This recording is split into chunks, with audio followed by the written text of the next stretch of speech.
Reports alleged Russia is targeting European defense manufacturers linked to Ukraine's war supply chain. A series of fires and explosions at arms-related sites across Europe has raised fears of a widening shadow conflict. The alleged operations are said to be calibrated to create disruption and uncertainty without crossing the clear threshold for NATO's Article 5 mutual defense clause. The report says Russia's GRU military intelligence agency is increasingly accused of using criminal intermediaries to organize sabotage while maintaining plausible deniability. Western officials believe suspected covert incidents may allow Moscow to test NATO's political unity and determine how far it can act without prompting a unified alliance response. Investigators are examining whether local criminal networks may have been directed by foreign operatives from Russia. According to Western intelligence sources cited by The Telegraph, Russia is suspected of mounting a new wave of sabotage against European armaments factories and other companies supplying Ukraine, although the allegations have not been independently verified. The allegations were reported by The Telegraph on August 23 and are based on assessments from unnamed Western intelligence sources, rather than on public evidence directly attributing the incidents to Moscow. Intelligence officials reportedly assess that the suspected actions are designed to disrupt military supply chains while remaining below the threshold likely to trigger NATO's collective defense mechanism, Article 5. The report alleges that Kremlin-linked operatives recruit members of local criminal networks to conduct sabotage against European arms makers, allowing Russian intelligence personnel to remain removed from the operation.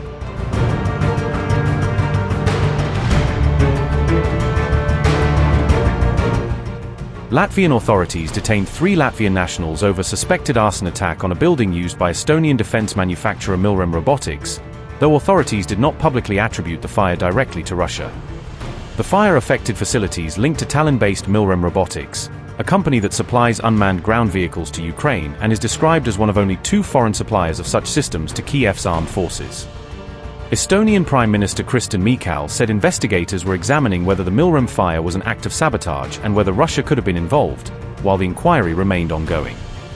This month, explosions were reported at Bulgaria's EMCO ammunition plant and at the KNDS Ammo Italy facility in Colleferro, incidents that renewed concerns about the vulnerability of Europe's defense industrial base.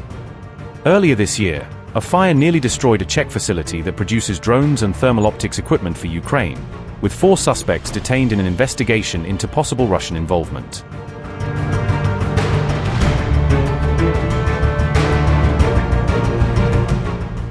Western intelligence assessments say the GRU, Russia's military intelligence agency, has increasingly used criminal networks and intermediaries rather than sending trained operatives into target countries itself.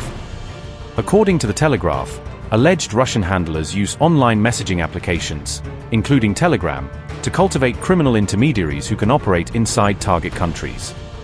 The intermediaries then reportedly recruit local individuals for specific tasks, paying them in cryptocurrency.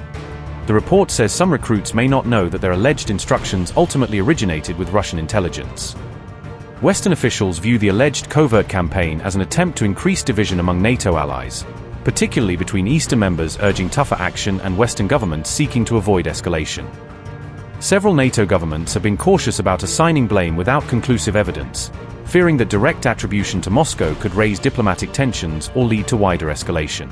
Italy's defense minister said there was no indication that the Colleferro blast was anything other than an internal problem. Some Western officials see the alleged hybrid activity as a potential warning sign of broader Russian coercion against NATO, but this remains an assessment rather than evidence of a confirmed or imminent Russian military attack on the alliance.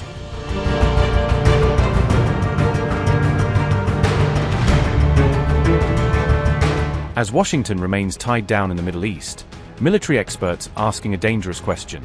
Could America still respond effectively if a major crisis erupted in Europe and Asia at the same time?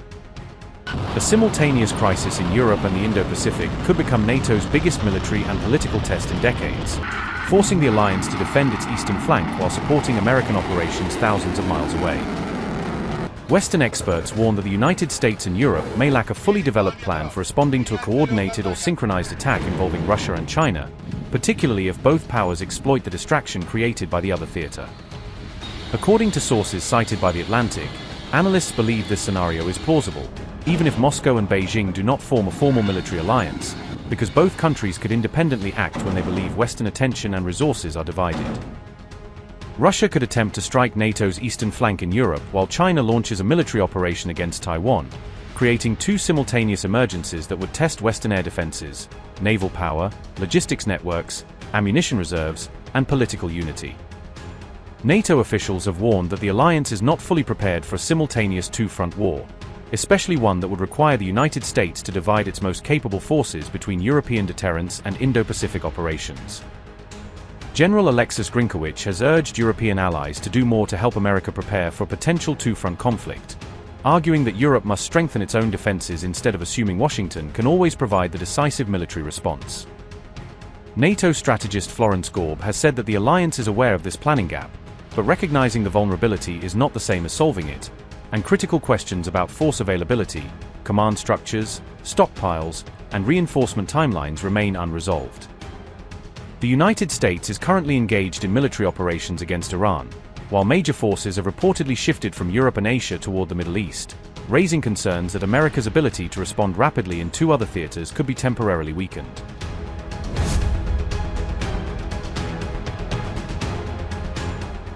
Estimates claim that as much as 80% of the US military's THAAD interceptor inventory has been depleted during the war, raising serious questions about America's ability to defend against simultaneous missile threats in multiple regions.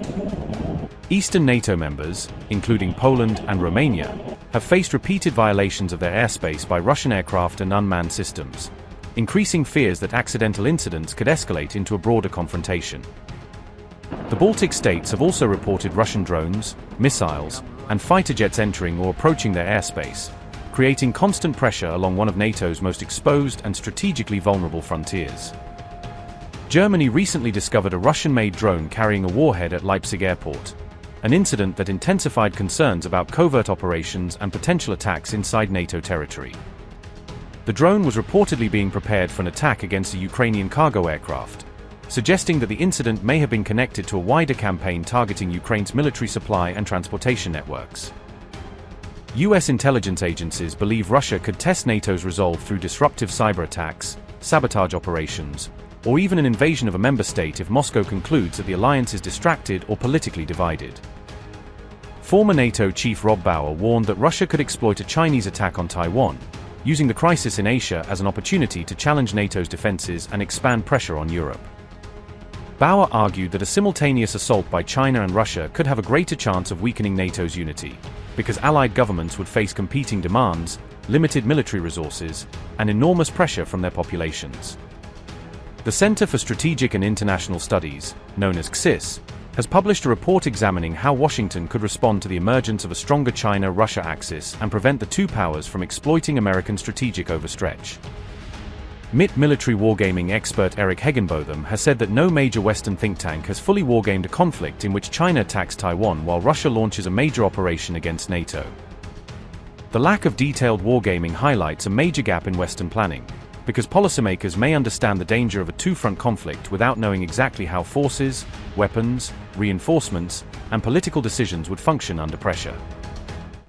Upgrade your news experience with the all-new HT app. Download now.